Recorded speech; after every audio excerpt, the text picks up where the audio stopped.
Oke, sudah saya record. Saya mau tanya agak keluar dari topik nih. Apakah nanti misal di perusahaan besar harus input manual seperti ini, Pak? Tidak ada software yang membantu baik untuk MBS, EOQ, RCP, dan metode lainnya. Oke, yang saya tahu so far, yang biasa kita gunakan itu adalah namanya software ERP. Ya, software ERP itu biasanya membantu dalam menentukan schedulingnya. Jadi kan kemarin kita sudah belajar scheduling mulai dari aggregate planning, kemudian MPS, kemudian lanjut MRP, gitu ya. Nah, itu adalah yang dibantu sama ERP, ya, yang dibantu sama ERP. Kemudian biasanya untuk RCCP sama CRP, ya, ini bukan RCP ya, tapi RCCP sama CRP, setahu saya itu bisa juga diperform dalam ERP.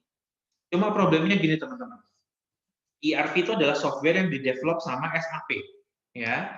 Ada juga lain sih, Oracle juga dia build ERP juga, ya. Tapi salah satu yang famous atau well known gitu ya, adalah ERP punyanya SAP atau SAP, ya. Nah, karena mereka berbisnis gitu ya, karena mereka berbisnis, sometimes mereka memrotoli atau apa ya istilahnya, memecah-mecah gitu ya, dalam bentuk modul-modul, ya. Biasanya yang dijual modul itu dalam satu rangkaian, itu adalah modul scheduling, biasanya. Ya, jadi mulai dari aggregate planning, MPS, MRP gitu ya, itu satu modul. Ya. Nah, untuk CRP, RCCP itu biasanya dalam modul terpisah. Ini ya. Nah, itu biasanya dalam modul terpisah. Jadi, apakah mungkin Pak dibantu? Mungkin saja, tapi nanti tergantung perusahaannya, teman-teman. Apakah mereka membeli modul tersebut atau tidak? Ya, kalau seandainya modul tersebut nggak dibeli sama perusahaan teman-teman, ya mau teman-teman manual gitu ya, perform manual. Nah, sekarang pertanyaannya adalah EOQ.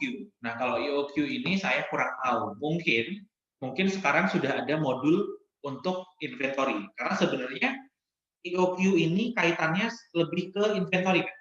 That's why mata kuliah kita namanya PPIC, jadi Production Planning and Inventory Control.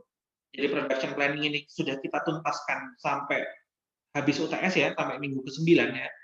Nah, sekarang kita masuk inventory. Nah, mungkin EOQ nanti masuknya dalam modul inventory. Karena saya belum pernah pakai ERP yang extended gitu ya, yang extended. Jadi saya belum bisa jawab. Mungkin sekarang ada modul EOQ yang disematkan di modul inventory. Jadi modul inventory sama modul SCM itu setahu saya berbeda. Ya. Jadi SAP itu memang gitu, bisnisnya gitu. Jadi dipecah-pecah, dipecah-pecah. So itu sih jawaban saya. Jadi ada yang membantu, namanya software ERP, bikinannya SAP atau bikinan Oracle, tapi beberapa yang saya tahu kayak istri saya di Samator, ERP-nya pakai punyanya SAP. Ya. Oke Pak, thank you. Kemudian mana?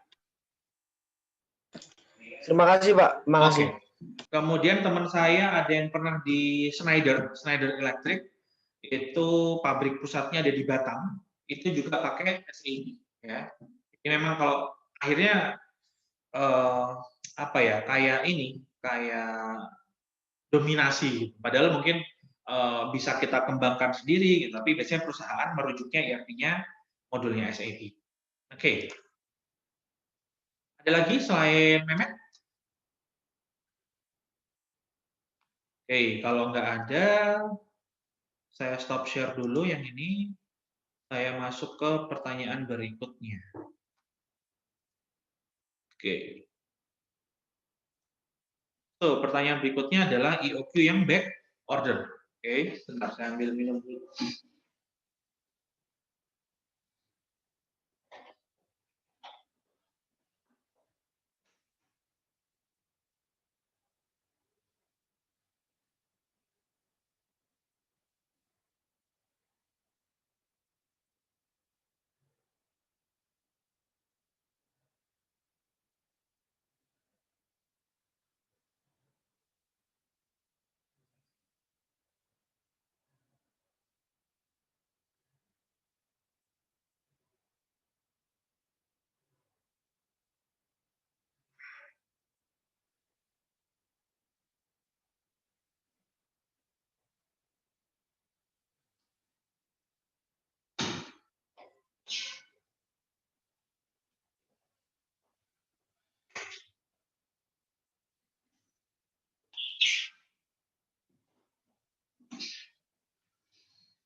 Oke, saya lanjutkan.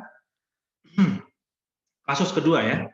Di sini adalah wisata rasa. Oke, wisata rasa ini ada di Surabaya ya.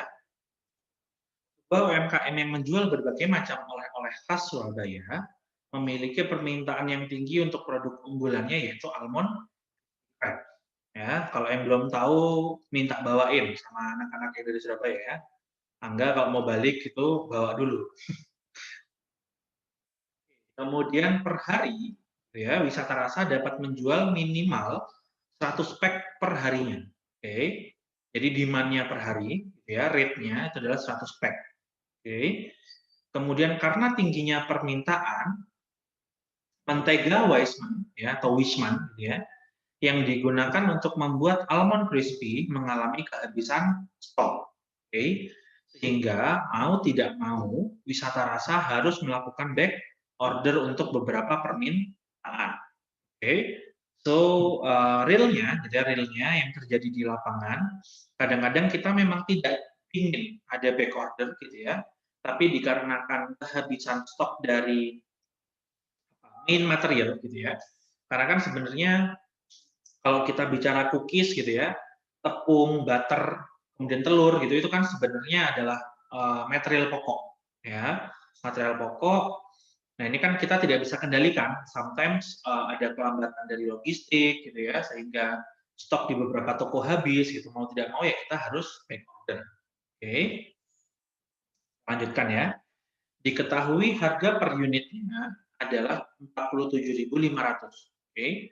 Harga per unit adalah 47.500. Fraksi ongkos simpan almond crispy crabs, jadi persentasenya ya, adalah 15% dari harga produk. Oke. Dan ongkos pemesanan adalah 21% dari harga per unit. Ya, ongkos pemesanan adalah 21% dari harga per unit. Kemudian di sini diketahui untuk back order ya, kalau terjadi back order, stock out cost-nya itu dikenakan penalti oleh customer yaitu 25% dari harga produk. Ya, 25% dari harga produk. Artinya apa?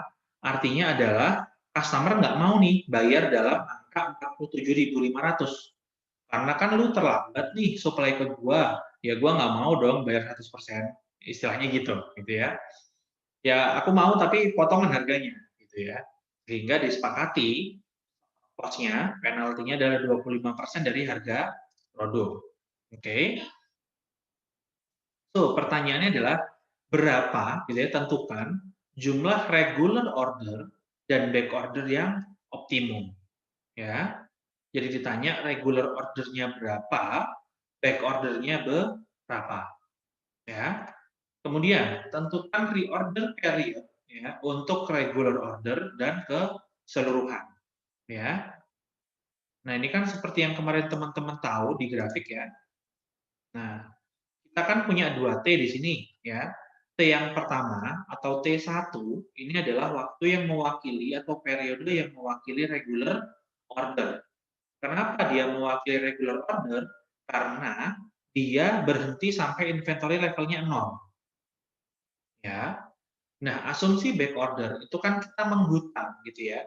Sehingga stok kita minuskan. Ya. Stok kita minuskan sampai pada level tertentu baru kita beli material lagi. Ya. Nah, selama kita menghutang produksi itu adalah masa T2 atau periode T2. Ya, sehingga di sini berlaku dua periode. Yang periode pertama adalah periode reguler, periode kedua adalah periode back order. Oke. Kemudian tentukan reorder period. Oke, reorder period untuk regular order dan keseluruhannya. Ya. Jika ada safety stock sebesar 50 unit, oke, di sini kita ada terminologi ya, namanya safety stock, ya. Sebanyak 50 unit, maka berapa reorder point untuk regular order, ya. Saya masih belum membahas mendetail mengenai safety stock karena nanti akan saya sampaikan di minggu depan atau minggu depannya lagi, gitu ya. Nanti kita akan membahas seluk-beluk safety stock, gitu ya. Nah, di sini teman-teman terima dulu sementara, diketahui safety stock-nya 50 unit. Nah, sebenarnya apa sih Pak terminologi safety stock? Artinya safety stock ini adalah stok yang tidak boleh dianggap atau digunakan dalam pemenuhan permintaan, ya, sehingga 50 ini jaga-jaga, ya. Jaga-jaganya dalam bentuk apa Pak? Jaga-jaganya bisa dalam bentuk lead time produksi, bisa jaga-jaga untuk lead time pengiriman gitu ya. Nah, kalau kita bicaranya mengenai EOQ, biasanya yang dibuat jaga-jaga adalah jaga-jaga lead time pengiriman. Jadi selama pengiriman itu, gitu ya, itu adalah safety stock untuk jaga-jaga, ya. Oke, maka di sini ditanyakan lagi reorder point-nya kira-kira berapa, gitu ya, untuk yang regular order-nya. Oke, so pertanyaannya sudah jelas. Kita kembali ke Excel-nya tadi. Oke. Oke, ini adalah yang EOQ reguler ya. Saya tulis saja di sini EOQ reguler. Oke. Sekarang EOQ yang back order ya.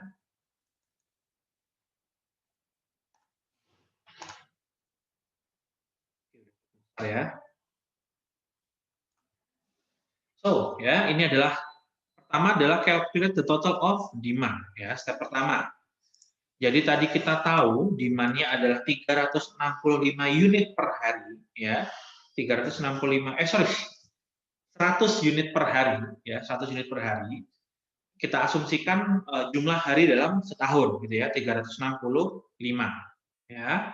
Sehingga di sini demand-nya adalah 36.500 ya. Teman-teman boleh punya asumsi sendiri-sendiri, misal saya asumsikan 300 Pak, atau kita asumsikan 250 boleh ya. Di sini saya asumsikan 365 karena namanya toko oleh-oleh itu kan ya kalau bisa kalau hari libur tuh selalu buka gitu ya, jangan sampai tutup gitu. Oke. Kemudian lanjut, unit cost-nya diketahui sebesar 47.500 ya, 7.500. Kemudian ordering cost-nya ya, tadi kita tahu sebesar 21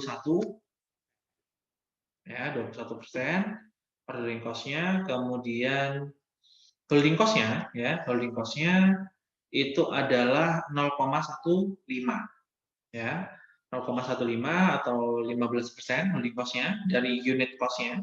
Oke. Kemudian back order-nya. Ya, back order-nya adalah 11.875. Itu didapatkan dari 25% atau 0,25 dikalikan C4 atau unit cost-nya. Ya. Sehingga back order-nya, penalti-nya adalah 11.875. Ya, ini back order penalty ya. Oke. Nah, setelah kita tahu ya, sekarang kita step 2 ya. Step 2 adalah perform EOQ for back order ya. Karena di sini kita sudah diketahui bahwa kita jelas melakukan back order, maka EOQ yang teman-teman lakukan langsung aja menggunakan rumus yang EOQ back order ya. Oke. Perbedaannya ada di belakang sini ya. Perbedaannya di belakang sini. Yang komponen depan sama persis seperti EOQ seperti biasanya, yang asumsi reguler tanpa back order. Yang back order-nya adalah yang di belakang ini, yaitu square root ya, square root C6 ditambah C7, yaitu holding cost ditambah sama back order penalty ya, C6 plus C7 per C7 dibagi sama back order penalty ya, sehingga kita dapatkan Q bintangnya adalah 404,376 gitu ya. Ini boleh teman-teman bulatkan gini ya. Oke, ini boleh, atau teman-teman pakai round up ya, boleh juga. Oke. Nah, variable cost-nya sekarang ya, variable cost-nya, variable cost sama total cost kita bisa pakai asumsi yang perhitungan reguler boleh gitu ya. Oke. Nah, sekarang kita udah tahu nih ya, kita udah tahu 404. Sekarang pertanyaannya adalah dari 404 ini kira-kira yang back order berapa, yang reguler berapa? Tadi kan pertanyaannya itu ya, regular ordernya berapa, back ordernya berapa. Kemudian periode yang reguler berapa, periode yang back order berapa, gitu ya. Nah, sekarang kita cari dulu S bintangnya atau back order quantity-nya. Ya, itu didapatkan dari C6 C6 itu adalah holding cost ya. Dikalikan C13 itu adalah Q bintangnya ya. Dibagi dalam kurung C6 plus C7 holding cost sama back order penalty-nya ya. Sehingga kita dapatkan di sini S bintangnya adalah 151,64. Saya bulatkan misal gini ya. Oke. Ini 152 ya. Nah, kemudian saya hitung nih sekarang Q bintang regulernya berapa gitu ya. Q bintang regulernya berapa? Maka sesuai grafik yang ada di back order untuk reguler itu adalah Q bintang dikurangi sama S bintangnya. Atau di sini karena sama-sama bintang gitu ya, saya langsung ambil Q dikurangi S gitu ya.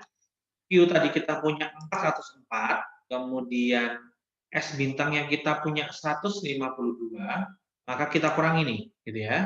Kita kurangi, kemudian saya round up. Ya. Ini kok 405. Oke, ini round up ya. Jadi dinaikin ke atas 405. Nah, kemudian ini Q minus S-nya ya, sehingga Q regulernya itu adalah 254 ya. Kemudian yang dihutang gitu ya, yang dihutang atau back order quantity-nya itu adalah 152 unit ya, di sini unit ya. Nah, sekarang adalah T1-nya, yaitu mewakili periode untuk reguler unitnya. Oke, reguler ordernya. Didapatkan dari, nah ini ada rumusnya sendiri ya, berbeda sama yang EOQ regular. Rumusnya adalah C13 dikurangi C20. Oke. Jadi ini C13 dikurangi C20 ya. Jadi Q minus S ya, jadi regulernya. Oke. Dibagi sama C3. C3 adalah demand-nya selama setahun ya. Ternyata didapatkan sebesar 0,0069 tahun ya. Atau kalau dikonversi dalam bentuk bulan yaitu 0,008. Atau kalau dikonversi dalam bentuk hari adalah 2,49 hari atau 2,5 hari gitu ya. Nah, yang back ordernya ya, back order berarti langsung aja pakai S ya, S per D ya, S per D yaitu 0,0042 tahun atau 0,0498 bulan atau 1,5 hari. Ya, setengah hari. Jadi T1-nya adalah 2,5 hari, T2-nya adalah 1,5 hari. Jadi misal kalau kita total ya 4 hari gitu ya totalnya ya. Oke. Jadi kalau kemudian misal tara sananya gitu ya, reguler saya tuh habisnya berapa hari sih Mas sebenarnya gitu ya. Habisnya adalah 2,5 hari Ibu sebenarnya atau Bapak gitu ya. Nah, bekornya Bapak ini bertahan selama 1,5 hari. Oke. Nah, back ordernya adalah sebesar 150 unit, regulernya adalah sebesar mana nih? Oh ini, 254 unit. Ya. Oke. Nah, sekarang pertanyaan berikutnya adalah ROP nih, ya. Tadi diketahui ada ROP 50. ROP 50 itu adalah sebesar safety stock-nya, ya. Safety stock-nya tadi diminta adalah sebesar 50 unit. Oke. So, cara menghitungnya adalah modifikasi sedikit dari ini, ya. C13 yaitu Q bintangnya kita kurangi sama back ordernya, oke. Kita kurangi lagi sama 50. Oke, kita kurangi sama 50. Artinya apa? Artinya 50 ini adalah unit yang nggak boleh diapa-apain, gitu ya. Ini untuk pengaman, gitu ya. Jadi kita kurangi lagi sama 50 safety stock-nya, gitu ya. Kemudian kita bagi C3, ntar demand-nya. Sehingga saya tahu, ya, ternyata untuk kondisi seperti ini itu membutuhkan waktu 0,056 tahun atau 0,663 bulan atau sebesar 1,99 atau ya 2 hari gitu ya. Adalah 2 hari. Jadi lebih cepat ketimbang yang tidak menggunakan safety gitu ya. Oke. Saya rasa itu sedikit butuh pemahaman yang lebih dalam gitu ya ketimbang yang EOQ reguler ya. Sampai sini dulu, ada yang mau ditanyakan? Yang EOQ back order?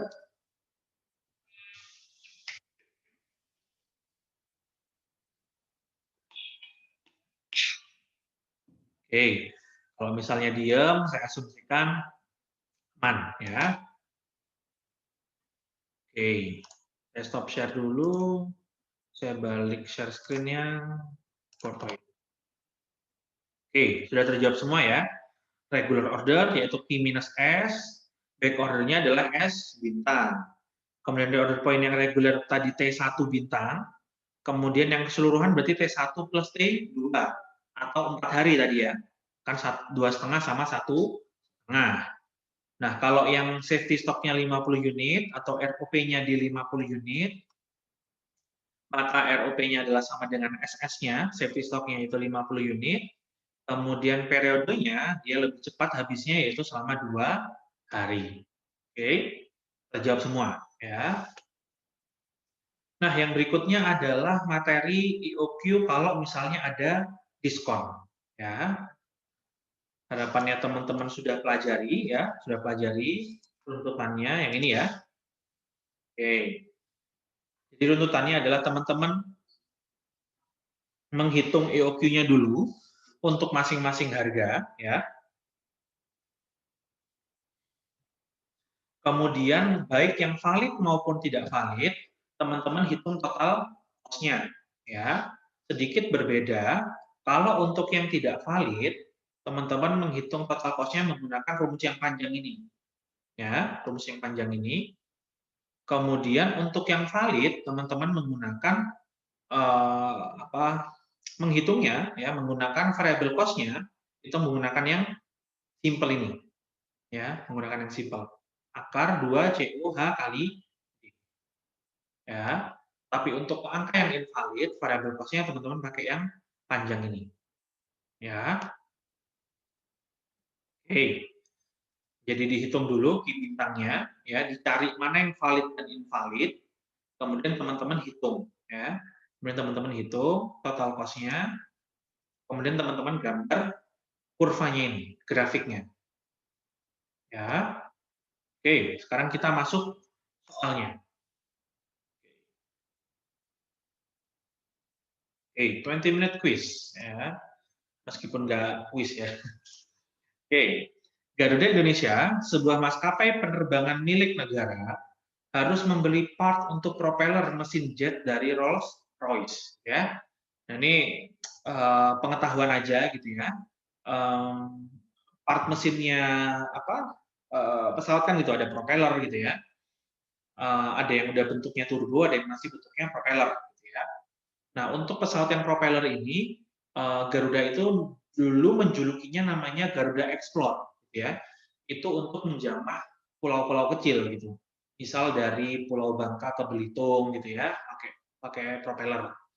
Kemudian ada dari mana ya? Surabaya ke Jember. Itu dulu sempat ada, gitu ya. Nggak tahu sekarang masih ada apa enggak ya. Itu pakai pesawatnya juga pesawat propeller, gitu ya. Jadi dia digunakan untuk menghubungkan antara pulau-pulau yang kecil, gitu ya, atau kota-kota yang kecil yang tidak memiliki landasan yang panjang, gitu ya. Oke, saya lanjut. Diketahui per tahun Garuda membutuhkan part tersebut sebanyak 150.000 unit. Oke, 150.000 unit. Kemudian ongkos simpan per unit per hari, ya, jadi hati-hati di sini ya. Ongkos simpan per unit per hari sebesar 0,3% dari harga produk. Oke. Kemudian dan ongkos pemesanan adalah $200 per hari. Oke. Kemudian harga unit tergantung pembelian yang dilakukan. Ya, harga unit tergantung pembelian yang dilakukan. Di mana untuk jumlah di bawah 400 unit, harga yang diberikan pihak Boeing adalah sebesar $5. Kalau 4.001 sampai 7.000 adalah 4,8 per. Kalau 7.001 sampai 10.000 adalah 4,4 dolar, dan yang terakhir kalau beli lebih dari 10.000 ya, maka diberi harga sebesar 4 dolar. Ya. Oke. Berikutnya pertanyaannya adalah menentukan jumlah EOQ yang paling menguntungkan berdasarkan variasi harga yang diberikan dari pihak Rolls-Royce. Ya. Pertanyaan B adalah tentukan berapa total cost dari masing-masing opsi dan gambarkan dalam grafik dinamika harga. Ya. Ini kemarin tugas yang saya minta teman-teman untuk nyoba, ya. Sekarang coba kita bahas bersama. Oke. Oke, saya kembali lagi ke Excel yang ini, ya. Nah, cara mencarinya gimana? Cara mencarinya adalah sama seperti sebelumnya, ya. Kita hitung dulu calculate the total of demand, ya. Kita sarikan dulu atau kita list dulu data-data yang kita tahu, ya. Oke, demand-nya kita sudah tahu kondisinya per tahun, ya, sehingga tidak perlu kita konversi. Oke, untuk ordering cost-nya kita tetap aja pakai 200, oke. Kemudian fraksi holding cost-nya tadi kita diketahui gitu ya, sebesar 0,3%, ya, 0,3% dari harga produk. Ya, nah, harga produknya sekarang adalah variasi. Ada yang ngasih $5, ada yang ngasih $4, ada $4,8, ada 4,4 sampai yang terakhir adalah $4. Tentu angka-angka ini adalah tergantung dari berapa besar yang kita beli. Ya. Ini adalah kuantitas-kuantitas yang relevan, ya, atau konsekuensi dari harga yang dipilih. Oke, so kita sudah tahu data-data yang dipakai. Sekarang adalah kita menghitung EOQ-nya sekarang. Ya, oke, kita mulai dari harga yang paling mahal dulu, ya, $5. Ya, $5 itu adalah Q1-nya 3310,424. Ya, ada yang benar? Oke, caranya gimana? Ya, caranya seperti biasa, pembilangnya sama ya. 2 kali C4 kali C3 ya. C4-nya adalah ordering cost-nya, C3 adalah demand-nya dalam setahun. Nah, yang tricky di sini adalah di holding cost-nya. Ya. Holding cost-nya adalah C5 ya. C5 itu ini ya holding cost 0,3% ya, fraction-nya. Kemudian dikalikan C7. C7 itu adalah unit cost-nya ya, dikalikan sama jumlah harinya ya. Tadi kan diketahui gini, ongkos simpan per hari adalah 0,3% dari harga produk. Ya. Hingga karena demand-nya sudah dalam bentuk tahun, maka perlu kita konversi juga holding cost-nya harus dalam bentuk per tahun. Ya. Sehingga di sini harus kita kurung, teman-teman. Jadi ada buka kurung lagi ya, buka kurung C5 dikalikan C7 dikalikan 365, tutup kurung lagi ya. Jadi ada double close bracket, ada double tutup kurung ya. Di mana buka tutup kurung yang di tengah ini adalah mewakili hitungan holding cost-nya, sementara tutup kurung yang di akhir itu mewakili satu keutuhan yang square root-nya. Ya. Saya enter, sehingga didapatkan Q1 bintangnya adalah 3.310,424. Misal saya bulatkan ya, jadi adalah 310 ya, 3.310. Nah, kalau ini saya benchmarkkan atau saya lihat di sini, ternyata ini valid ya. Kalau belinya kurang dari 4.000 maka 3.310. Artinya angkanya valid ya. Dia menjadi invalid seandainya Q1 bintangnya adalah di angka 5.000 gitu ya. Nah, karena misal 5.000 berarti dia masuknya ke kategori kedua. Ya, jadi kalau di angka 5 berarti dia invalid. Ya. Oke, total cost-nya nanti dulu aja teman-teman carinya. Teman-teman lanjut lagi mencari key berikutnya ya. Dengan angka 4,8, Q2-nya adalah 3378,687. Kita cross-kan dulu ya. Kita cari di sini ternyata angka Q bintangnya itu tidak sesuai dengan range produknya, yaitu 4.001 sampai 7.000. Ya. Jadi dia angkanya adalah invalid. Ya. Lanjut, kalau 4,4 gimana? Ternyata Q3-nya juga invalid, ya, yaitu 3528, 3.500. Padahal untuk dapat angka 4,4 kita harus beli minimal 7.001. Ya, jadi jauh. Jadi juga masuk invalid. Yang unit price 4 ternyata harus beli sebesar 10.000, sementara hitungan Q kita adalah 3.701. Jadi juga invalid. Ya. Oke.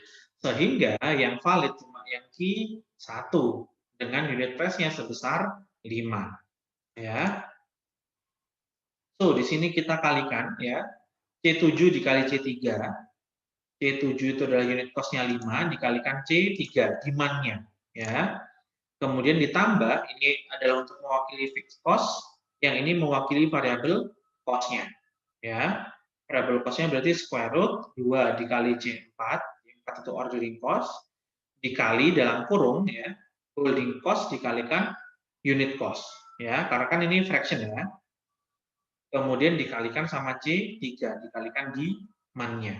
Oke, sehingga kita dapat total cost-nya untuk yang I1 ya adalah 750.948 ya. Nah, teman-teman juga perform untuk sisanya ya, tapi agak sedikit berbeda. Untuk variable cost-nya teman-teman tidak diperkenankan menggunakannya square root.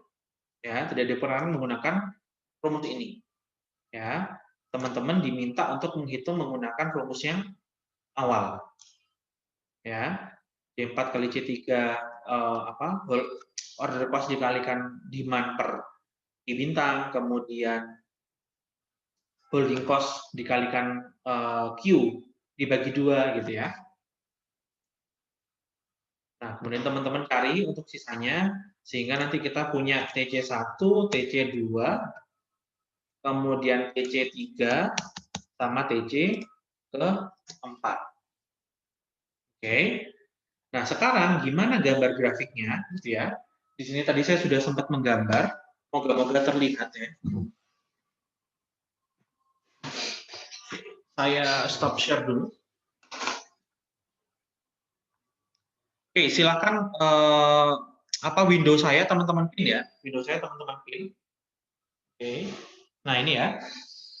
Grafiknya ya. So, ini adalah grafiknya ya, ini 0, sumber 0. Kemudian yang ini ini 0 ya, ini 0. Kurva yang ke atas itu mewakili masing-masing total cost-nya. Kemudian yang ke sini adalah mewakili jumlah yang dibeli ya. Tadi kita punya 4.000, kita punya 7.000, kita punya 10.000. Tadi untuk Q1 itu kan mulai 0 sampai 4.000 ya. Q2 itu untuk 4.001 sampai 7.000. Kemudian Q3 itu mulai dari 7.001 sampai 10.000. Yang ini untuk lebih dari 10. Ya. Kita punya 4 unit cost. Unit cost yang pertama adalah 5, unit cost kedua adalah 4,8, unit cost 3 adalah 4,4, unit cost 4 adalah 4,0 ya, atau $4. Oke. Karena ada 4 unit cost, ada 4 atau grafik total cost-nya. Ya. Ini adalah untuk total cost 1, total cost 2, total cost 3, dan total cost 4. Ya. Oke. Nah, di sini ada kelihatannya. Nah, sekarang Q bintangnya kita masukin di sini ya. Ini Q bintangnya pertama, yaitu 3310. Oke, kelihatan ya. Nah, ini Q bintang yang kedua tadi. 3378. Ya. Ini yang 3 yaitu 3528. Ini yang Q4 yaitu 3701. Ya. Oke. Karena yang valid adalah unit cost sebesar 5 ya, sebesar 5, maka kita jalan di sini ya, kita jalan dari sini. Oke. Kita jalan di sini, kita cari titik yang paling landai ya. Titik yang paling landai kan di dekat sini ya. Nah, maka ini total cost-nya tadi di angka 750 something gitu ya. Oke. Ya, 750 something. Kemudian kita turun ya. Kita turun ke total cost ke 2. Ya. Q-nya di sini ya. That's why ini masukin valid. Ya. Masukin valid. Tapi ini kita punya total cost-nya. Tadi di angka 680 something gitu ya. Nah, ini juga kita cari yang di tempat yang paling landai. Ini kan agak lempung gini ya. So, biasanya TC-nya di tengah-tengah sini. Oke. Nah, sudah sampai batasnya. Nah, ini kan batasnya yang unit cost kedua itu kan sampai 7.000. That's why pada titik 7.000 kita turun lagi ya. Kita turun masuk ke unit cost yang berikutnya. Unit cost berikutnya kan 4,4 ya. 4,4. Ya. Kita cari lembah yang paling rendah lagi. Lembahnya kan di tengah-tengah sini. That's why ini adalah tempat TC 3-nya. Tadi 600 something gitu ya. Nah, unit cost 3 ini berakhir ketika quantity yang diminta adalah 10.000. That's why ketika dia sudah 10.000 dia turun. Ya. Dia turun, kemudian dia bikin kurva lagi, ya. Total cost-nya dicari pada titik yang paling rendah. Titik paling rendah kan di sini ya. Sehingga ini adalah TC 4. Berapa. Ya. Nah, sehingga kurva yang jalan ini adalah kurva yang harus teman-teman cari. Ya. Oke. Yang mau screenshot silakan screenshot ya. Halo Pak. Oke, lumayan kelihatan kayaknya ya.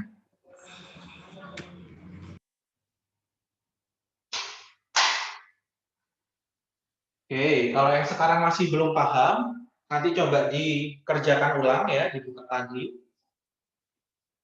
Pak, mohon maaf. Oke. Gimana, Matt? Boleh minta tolong difoto. Ya, wes nanti tak fotonya, wes.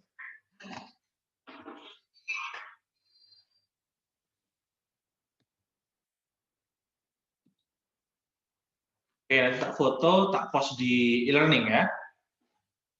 Oke. Udah ada yang nyoba belum sebelumnya untuk yang ini?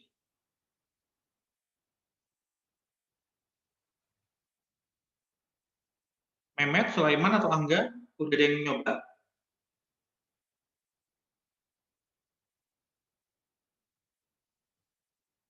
Oke. Ini coba saya baca dulu, Sulaiman. Pak, bener Pak, kalau saya demand-nya yang saya jadikan per day. Oke. Kalau demand yang dijadikan per day gimana, Mas Sulaiman? Hasilnya sama kah? Sama Pak. Oh, sama ya? Oke. Sampai bikin kurvanya bisa, Mas Sulaiman? Sudah. Bisa? Bisa Pak.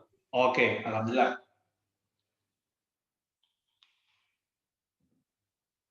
Oke. So, saya close untuk materi EOQ, sekarang saya masuk ke materi EPQ. Nah.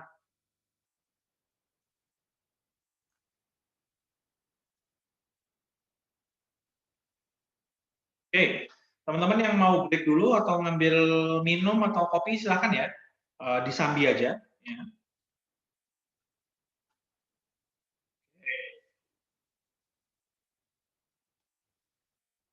Nah, sekarang kita masuk ini. RCCP belum sama sekali, Pak. Oke. Nggak apa, gini aja. Teman-teman kerjakan dulu RCCP-nya. Sebisanya teman-teman, semampunya teman-teman, ya. Minggu ini dikumpulkan, hari Jumat gitu ya, dikumpulkan. Nanti hari Senin kita bahas, ya, untuk yang RCCP. Ya, nanti hari Senin kita bahas.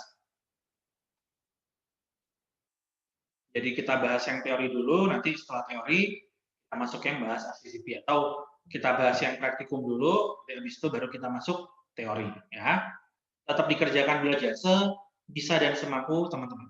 Ya, oke. Lanjut. Sekarang adalah mengenai EPQ. Ya, nah ketika kita bicara EOQ, kesepakatan kita adalah kemarin berdasarkan grafik, ya berdasarkan grafik. Begitu kita pesan, maka besoknya langsung nyampe. Ya, begitu kita pesan, besoknya langsung nyampe. Begitu kita pesan, besoknya langsung nyampe, atau bahkan di hari yang sama langsung nyampe, gitu ya. Artinya di hari berikutnya barang itu langsung bisa digunakan.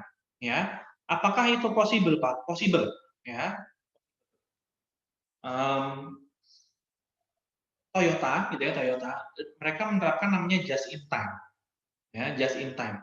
Artinya apa just in time? Ini nanti teman-teman boleh kulik sendiri ya, boleh kulik sendiri. Karena kalau just in time itu sebenarnya juga membahasnya satu materi sendiri gitu ya. Cuma saya potong gitu.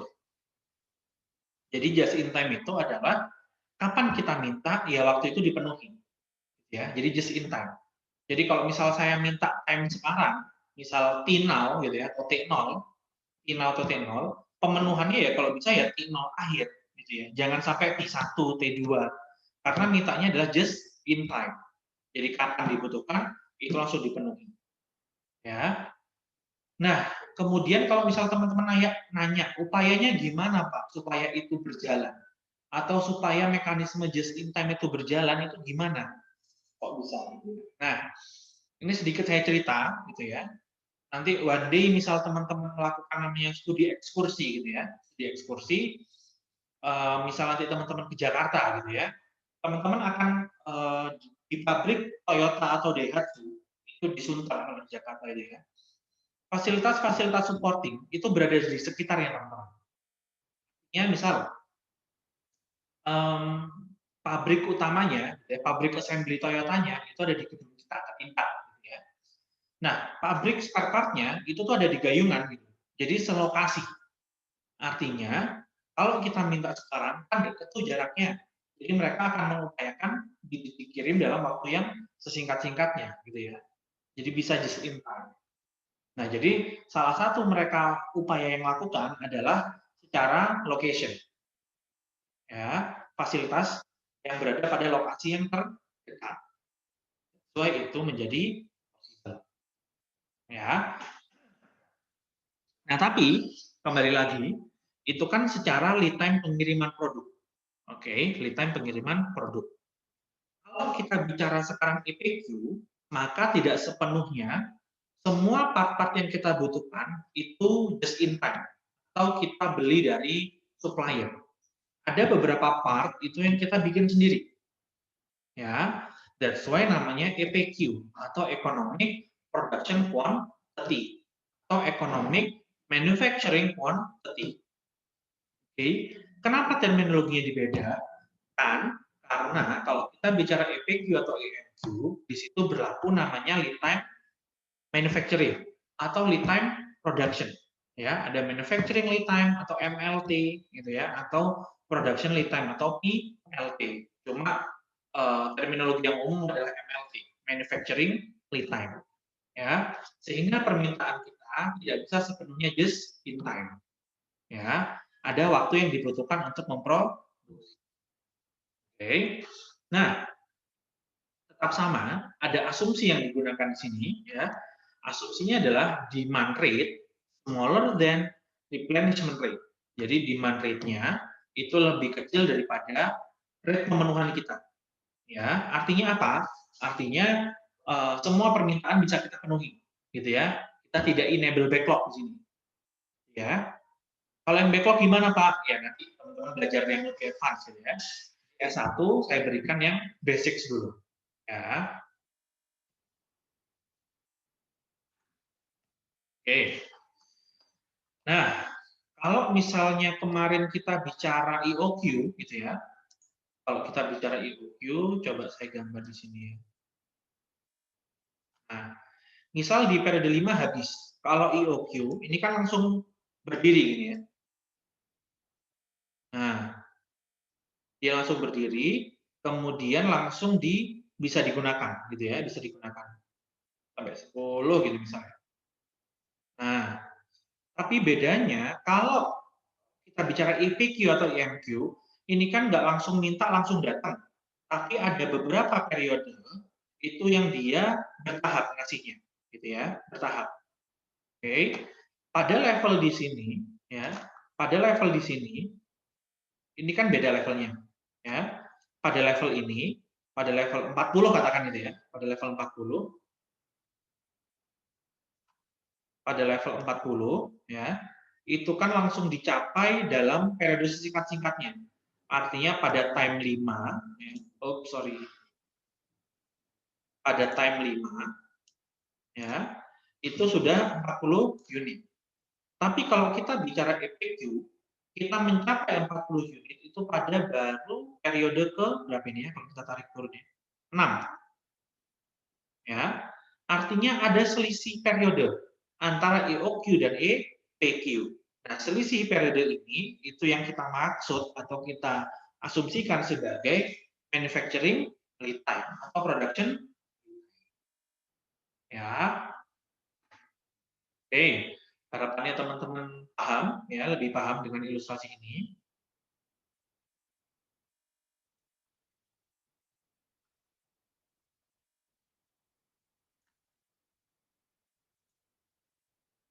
Oke.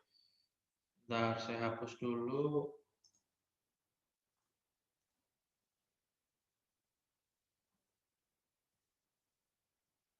Oke. Kalau misalnya periode-periode tadi kita hapus gitu ya, kita hapus, maka jadi modelnya seperti ini ya. Di mana yang naik ini teman-teman, itu disebut namanya P minus D. Ya. P itu adalah production rate ya, dan D-nya adalah demand rate. Tadi kan sudah diasumsikan di awal bahwa demand rate-nya itu lebih kecil daripada production rate-nya. Ya. Itu kenapa grafik ini bisa naik. Ya, contoh production rate saya 100. Ya, production rate saya 100. Di sambil saya produksi gitu ya, sambil saya produksi, barang saya itu diminta, ya, barang saya itu diminta. Tapi dimintanya kecil-kecil, diminta 5, diminta 20, diminta 10 gitu ya, diminta 35 gitu ya. Yang mana demand rate-nya itu lebih kecil daripada production rate kita. Ya. That's why dia bisa naik. Karena kan meskipun diminta, dia tetap Dia tetap bisa naik terus gitu ya jumlahnya karena kan dimintanya kecil-kecil, dikit-dikit. Ya. Nah, periode yang terjadi selama kita produksi dan diminta dikit-dikit itu disebut namanya PT, ya, atau production time. Ya. Kemudian titik di mana kita sudah tidak produksi lagi gitu ya, sudah tidak produksi dan mengandalkan inventory dari produksi kita untuk dimakan sama demand-nya yang sudah kita forecast-kan gitu ya. Itu disebut sama DT. Ya. Di mana kalau PT dan DT itu kita jumlahkan, itu adalah masuknya sebagai T. Total time. Ya. Oke.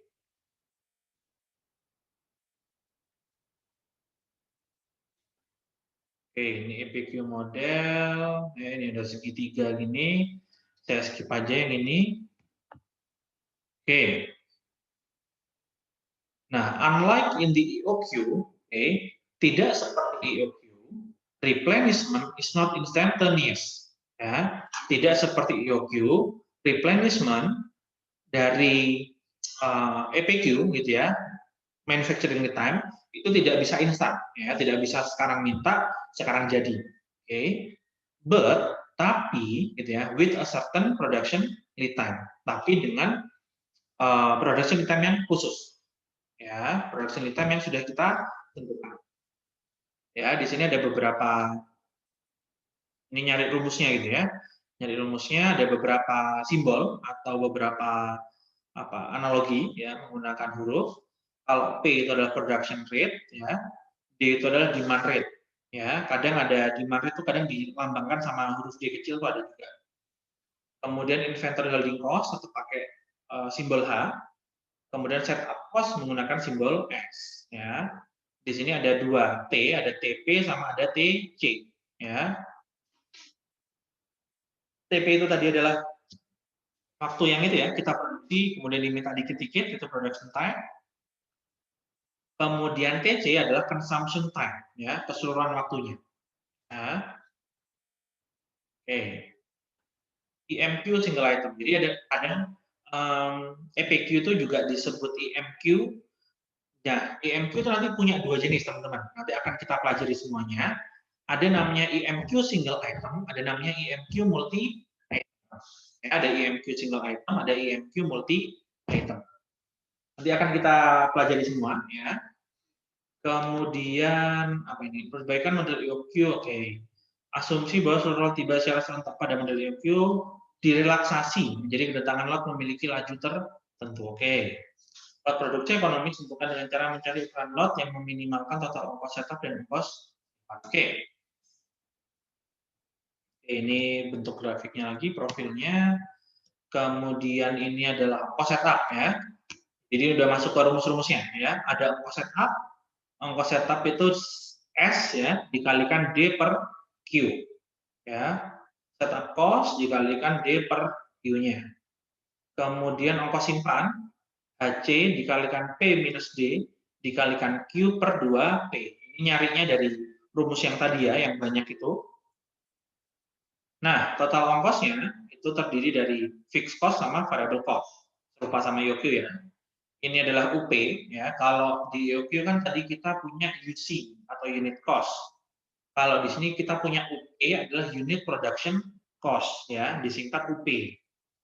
Kemudian kita punya D di sini, ini setup cost-nya, ini adalah variable cost-nya yang untuk holding cost. Ini setup, ini holding.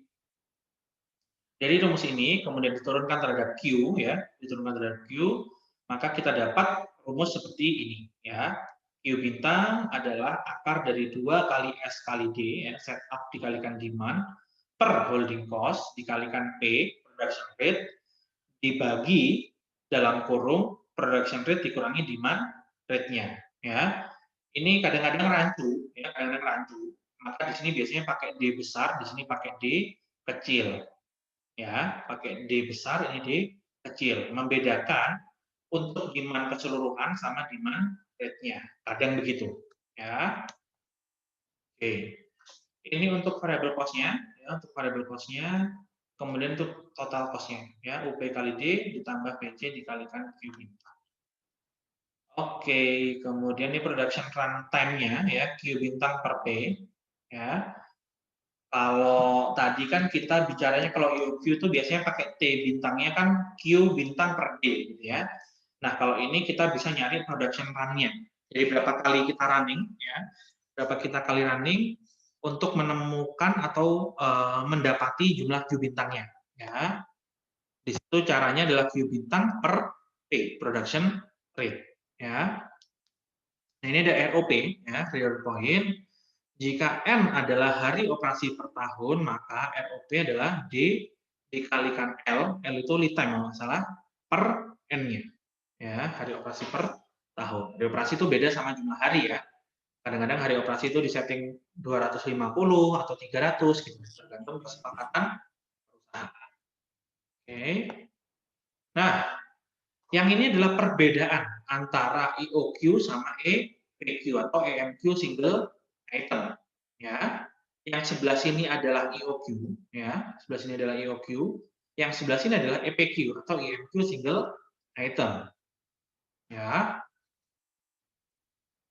jadi ada nyari key-nya ya, nyari key-nya, ada nyari T-nya, cycle time-nya, kemudian ada nyari variable cost-nya, ada nyari total cost-nya ya.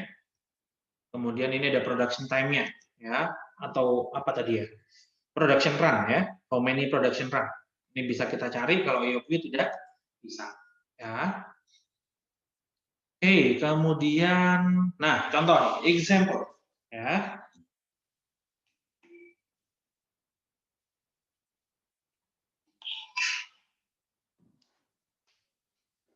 Item demand, item demand is 20,000 unit per year. 20.000 unit per tahun. Ya. Di sini diasumsikan ya, 1 year itu equals to 250 work days ya. Jadi berbeda sama jumlah hari dalam setahun, work days-nya disetting sebesar 250 hari ya. Kemudian production level-nya itu adalah 100 unit per days. Ya, production level-nya adalah 100 unit per days. Jadi production rate ya, production rate atau production level. Kemudian lead time-nya, di sini kita punya lead time-nya adalah 4 hari. Ya, artinya untuk membuat 100 unit, gitu ya, 100 unit sampai level yang ditentukan itu lead time-nya adalah 4 hari. Ya. Kemudian production cost per unit is $50, ya, production cost. Kalau di EOQ kita punya unit cost, ya, di sini production cost, ya. Kemudian holding cost-nya adalah $10 per unit per year. Kalau setup cost-nya adalah $20 per run, ya. Nah, pertanyaan adalah find EMQ, single item atau EPQ, kemudian production size per year, kemudian ROP, real point, ya, sama minimum total cost per year. Oke. So, yang kita lakukan dulu adalah kita cari D kecilnya atau demand rate-nya, ya. Dicari dari pembagian antara demand besarnya, yaitu 20.000, kita bagi sama 250 hari. Ya. Jadi demand rate-nya adalah 80 unit per hari. Ya. Kita harus cross check dulu sama asumsinya. Ya. Asumsinya adalah daily demand-nya harus lebih kecil daripada production rate-nya. Ya. Daily demand-nya adalah 80, production rate kita adalah 100 unit. So, make sense, ya. Asumsinya make sense. Jadi kita bisa continue, kita bisa lanjutkan, ya. Oke, Q bintangnya di sini dicari dari 2 SD per HC dikalikan akar P besar dibagi P besar dikurangi D kecil, ya. Biar nggak saru ya, biar nggak nyaru, ya. Jadi 2 kali 20 kali 20.000 per 10 dikalikan 100 dibagi 100 minus 80. Ya, sehingga Q bintangnya adalah 632 unit. Oke. Nah, kemudian kita nyari namanya ini production run per year, gitu ya. Berapa kali kita running dalam setahun. Ya. Lambangnya atau simbolnya adalah M. Ya, didapatkan dari pembagian D per Q bintang. Ya, D per Q bintang. Itu 20.000 per 632 unit. Ya, kalau di kita punyanya T bintang, ya. Di sini kita punya M yaitu 31,6 production run per year. Oke. Nah, kemudian ROP-nya, ya, real point-nya. Harus menyentuh berapa unit sih? Itu adalah tanda kita sudah mulai minta produksi. Ya, di mana kita tahu lead time-nya adalah 4 hari. Ya, lead time-nya 4 hari. So, caranya adalah D dikali LT per N. Ya, 20.000 dikali lead time-nya adalah 4 hari dibagi sama 250 units. Sorry, 250 hari. Ya, sehingga ROP-nya adalah 320 unit. Aplikasinya gimana sih, Pak? Aplikasinya, once inventory kita sudah mencapai 320 unit, maka itu adalah tanda kita sudah memulai untuk produksi. Ya, kalau sebelumnya di EOQ kita kan patokannya ROP-nya pokok 0. Begitu 0 kita minta, gitu ya. Sekarang nggak bisa. Ya, sekarang nggak bisa. Kita harus punya angka tertentu yang kita jadikan basis kita, ya, untuk menjadi sinyal kita mulai produksi lagi. Ya. Nah, berikutnya TC-nya, ya. TC-nya kita cari seperti ini. Oke. Nah. Oke. Ini ada satu soal, ya, satu soal. Silahkan teman-teman coba kerjakan masing-masing di rumah. Ya, coba kerjakan masing-masing di rumah. Coba kita baca ya. Siapa? Oke. Garuda Indonesia melalui anak perusahaannya memproduksi komponen pesawat, ya, dengan total produksi 5.000 unit per tahun. Oke. Production rate dari perusahaan tersebut dapat mencapai 100.000 unit per tahun. Ya.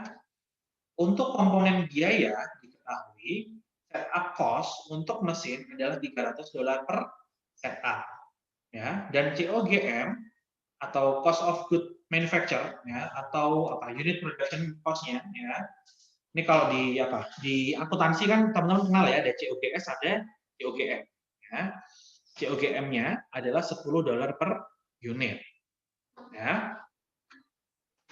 Pada tahun yang sama, Garuda mendapatkan tawaran dari pihak ketiga untuk komponen yang diproduksi oleh anak perusahaan kita, ya, mereka menawarkan sebesar $11 per unit. Ya. Jadi instead of teman-teman produksi, gitu ya, beli aja lah, gitu ya. Instead of kita produksi, kita ditawari untuk beli. Ya. Di mana untuk kebutuhan order, Garuda harus mengeluarkan $20. Ya. Dengan asumsi fraksi holding cost-nya adalah 25% dari harga produk. Ya. Nah, pertanyaannya di sini adalah, pertama, tentukan keputusan yang harus diambil sama pihak Garuda. Apakah melanjutkan produksi atau sebaiknya membeli? Oke. So, teman-teman diminta membandingkan di sini sekarang. Apakah saya harus produksi atau saya baiknya membeli saja? Ya.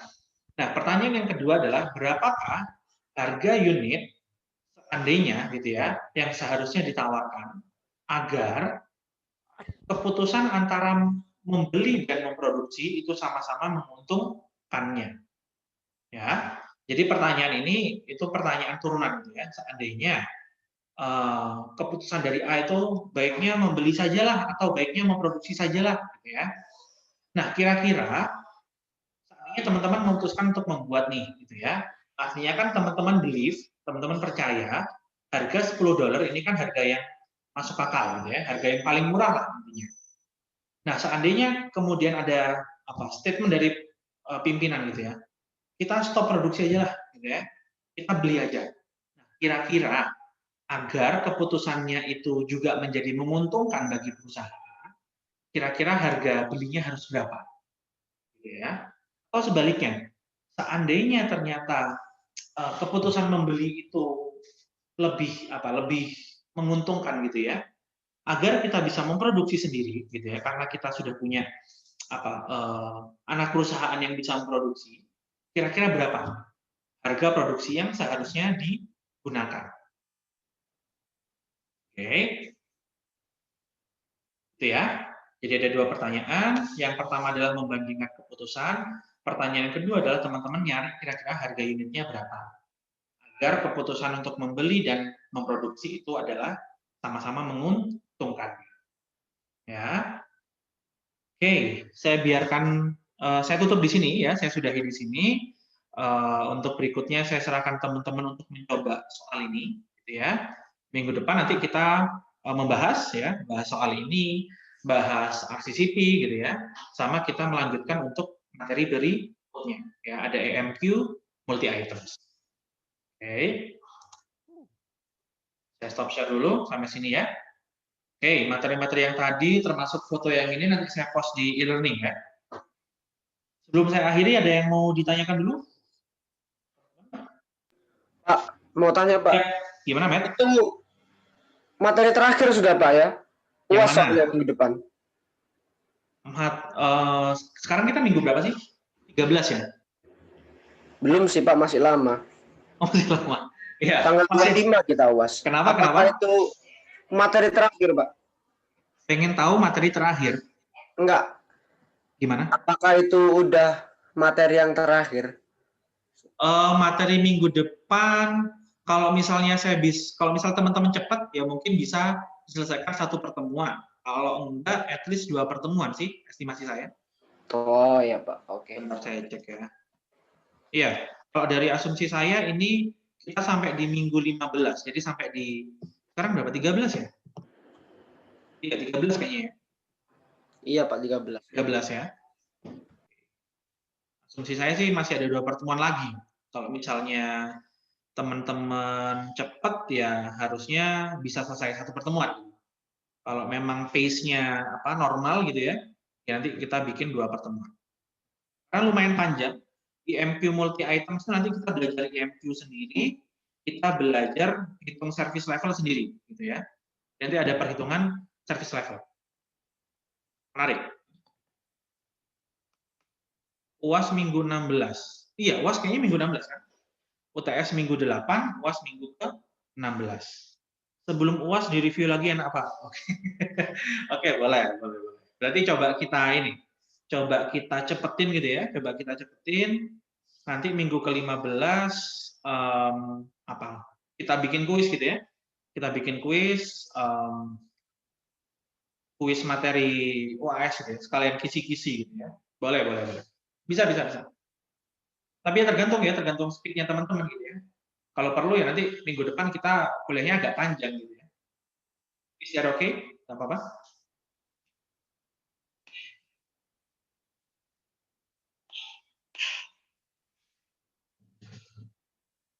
Karena lumayan menguras juga PPIC itu. Oke. Nanti kita lihat minggu depan ya, pencapaiannya teman-teman, speed-nya sekencang apa. Ya. Oke, kalau sudah tidak ada pertanyaan, maka ini saya